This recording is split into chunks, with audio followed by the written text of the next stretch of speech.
আউযুবিল্লাহি মিনাশ শাইতানির রাজিম। আসসালামু আলাইকুম ওয়া রাহমাতুল্লাহ। সমকালীন যুগের বই মেলা এবং কোরআন। দেশ বিদেশের বই মেলাতে লক্ষ লক্ষ বই পাওয়া যায়। মানুষেরা কেনে, মানুষেরা পড়ে এবং বই মেলাতে যে ঘোরাফেরা করছে, সকাল সন্ধ্যা এক করে দিচ্ছে, আর চোখ যাচ্ছে নতুন নতুন বইয়ের দিকে। যতগুলি বই বই মেলাতে পাওয়া যায়, প্রত্যেকটি বই সন্দেহ যুক্ত বই। কিন্তু সন্দেহ মুক্ত বইটি গ্রহণ করার যে স্পৃহা আর সেই গ্রন্থটি হাসিল করার যে জজবা, সেটা আমাদের থেকে ক্ষয়ে গেছে। দুনিয়ার প্রথম গ্রন্থ, আল্লাহ তাআলার পক্ষ থেকে একটি গ্রন্থ, ৩২ নম্বর সূরা আলিফ লাম মিম আস-সাজদা এর ২ নম্বর আয়াত এবং ২ নম্বর সূরা আল বাকারার ২ নম্বর আয়াত প্রথমেই বলে, যালিকাল কিতাব লা রাইবা ফীহি হুদাল লিল মুত্তাকিন, তানজিলুল কিতাবি মিনাল্লাহ, তানজিলুল কিতাবি লা রাইবা ফীহি মির রাব্বিল আলামিন। এই গ্রন্থটি প্রথমেই বলে এর ভিতরে কোনো সন্দেহ নেই, মানুষকে হিদায়াত করে। গাইড বুক হিসেবে এসেছে এই গ্রন্থটি।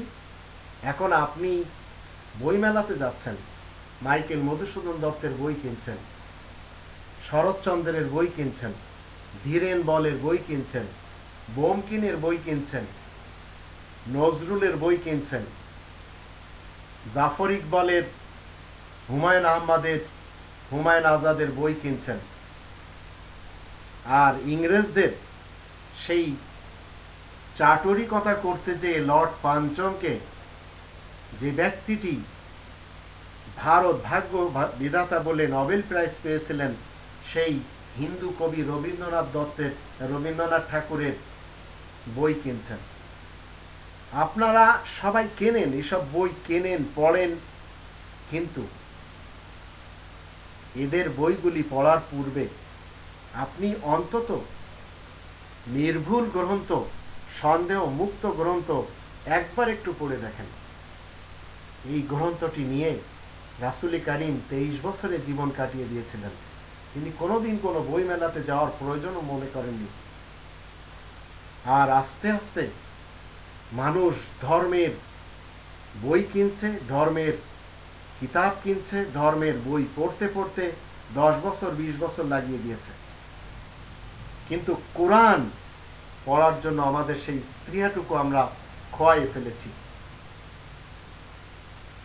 কথায় কথায় আমাদের সমাজ আজ রবীন্দ্রনাথ ঠাকুরের বই পড়তে পারলেই মনে হয় শান্তি পায়, হুমায়ুন আহমদের বই পড়তে পারলেই শান্তি পায়। আসলে কি শান্তি রয়েছে এইসব বইগুলোতে? আপনি পড়েন যদি সুযোগ পান, কিন্তু তারজি দেন, প্রাধান্য দেন এই বইটি পড়ার, যে বইটি প্রথমেই বলে তার ভিতরে কোনো সন্দেহ নেই এবং গাইড করে মানব সমাজকে। দেখেন এই সময়টুকু আপনি বের করতে পারেন কিনা। আল্লাহ তো বলছেন, বাল কুলুবুহুম ফি গামরাতিন মিন হাযা ওয়া লাহুম আমালুম মিন দুনি যালিক হুম লাহা আমিলুন। বরঞ্চ মানুষের মন অসচেতন এবং অসাড় হয়ে আছে এই গ্রন্থের ব্যাপারে। তাদের অনেক কাজ রয়েছে, সেই কাজগুলি তারা সবই করে যাচ্ছে। নতুন নতুন বই আপনাকে কিনতে হয়, নতুন নতুন গ্রন্থ আপনাকে পড়তে হয়, কিন্তু এই গ্রন্থটি একবার অন্তত পড়েন। এই গ্রন্থটি যারা ভুল ধরার জন্য পড়েছে, তারা মুসলিম হয়ে গেছে।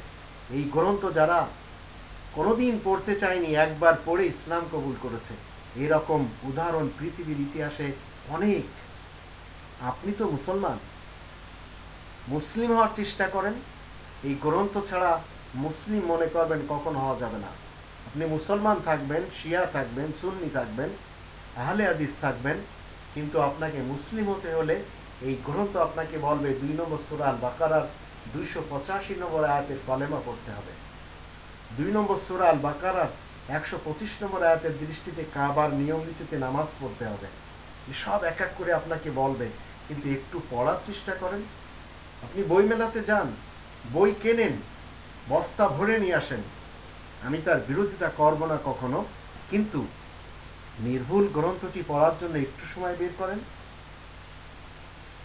দেখবেন খুব আনন্দ লাগবে, খুবই তৃপ্তি পাবেন এবং খুবই আপনি হৃদয়ে শান্তি পাবেন।